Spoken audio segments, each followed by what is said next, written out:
안녕하십니까. 맥체인 성경 읽기 신명기 32장, 시편 119편 121절에서 144절, 이사야 59장, 마태복음 7장. 첫 번째, 신명기 32장, 모세의 노래, 하나님의 신실하심과 이스라엘의 배신. 본문 이해에 도움이 되는 배경과 맥락을 소개합니다. 신명기 32장은 모세가 죽기 전 이스라엘에게 부른 모세의 노래로 하나님께서 이스라엘의 배반에도 불구하고 신실하게 언약을 지키시는 분이심을 노래하는 장입니다. 그는 반석이시니 그가 하신 일이 완전하고 라는 고백으로 시작하여 이스라엘이 그들이 다른 신으로 그의 질투를 일으키며 하나님을 떠난 죄악을 드러냅니다. 하나님은 그들이 하나님이 아닌 것으로 내 질투를 일으키며 징계하실 것을 선포하지만 결국 참으로 여호와께서 자기 백성을 판단하시고 그 종들을 불쌍히 여기시리니 곧 그들의 무력함과 갇힌 자나 노인자가 없음을 보시는 때로다 라고 하십니다. 이 노래는 하나님의 의, 공의, 긍휼이 모두 담긴 교훈의 시로 후대까지 이스라엘이 기억해야 할 경고이자 소망의 메시지입니다. 본문의 중요 구절을 소개합니다. 신명기 32장 4절, 그는 반석이시니 그가 하신 일이 완전하고 그의 모든 길이 정의롭고 진실하고 거짓이 없으신 하나님이시니 공의로우시고 바르시도다. 본문을 적용하는 데 도움이 되는 가이드라인입니다. 오늘날 우리는 삶의 기준과 감정이 흔들릴 때마다 하나님의 성품을 바라봐야 합니다. 그분은 언제나 정의롭고 그분의 뜻은 완전합니다. 우리의 불성실함에도 불구하고 하나님의 언약은 변함이 없습니다. 그분의 반석되심을 신뢰하는 것이 믿는 자의 안전입니다.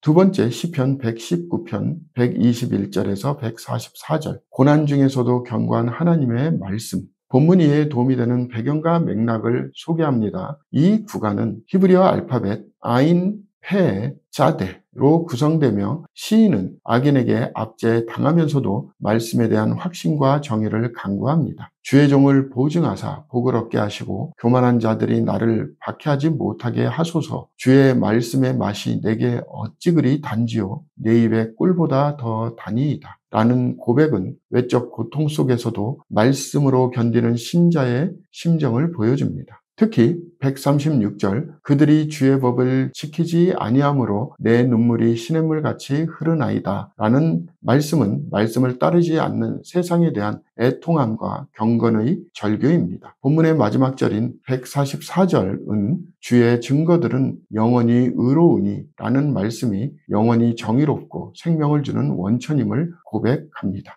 본문의 중요 구절을 소개합니다. 시편 119편 141절에서 143절, 내가 미천하여 멸시를 당하나 주의 법도를 잊지 아니하였나이다. 주의 의는 영원한 의요 주의 율법은 진리로소이다. 환난과 우환이 내게 미쳤으나 주의 계명은 나의 즐거움이니이다. 본문을 적용하는 데 도움이 되는 가이드라인입니다. 오늘날 우리는 불의한 시대 속에서 말씀의 정의를 믿고 살아가야 합니다. 세상의 기준이 바뀌어도 하나님의 말씀은 변함없이 의롭습니다. 눈물과 탄식이 흐를지라도 말씀 위에 서는 자는 흔들리지 않습니다. 참된 경건은 말씀 앞에 무릎 꿇는 데서 시작이 됩니다.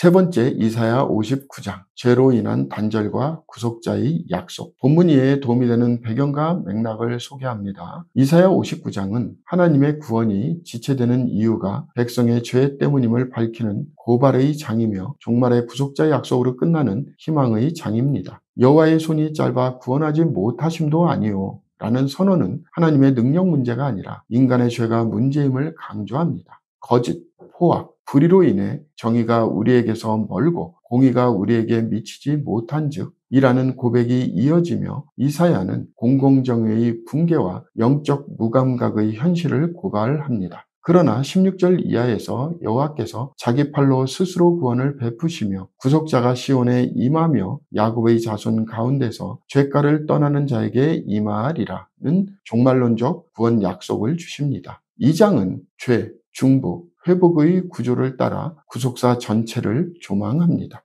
본문의 중요 구절을 소개합니다. 이사야 59장 1절 2절, 여호와의 손이 짧아 구원하지 못하심도 아니요 귀가 둔하여 듣지 못하심도 아니라 오직 너희 죄악이 너희와 너희 하나님 사이를 갈라놓았고 너희 죄가 그의 얼굴을 가리어서 너희에게 듣지 않으시게 함이니라. 본문을 적용하는 데 도움이 되는 가이드라인입니다. 오늘날 우리는 구원이 지연되거나 응답이 없는 것처럼 느낄 때 하나님의 능력이 아니라 우리의 마음과 삶을 먼저 돌아보아야 합니다. 죄는 하나님의 얼굴을 가리는 장벽이 됩니다. 그러나 회개하는 자에게 하나님은 여전히 구속자로 임하십니다. 희망은 언제나 회개 이후에 열립니다.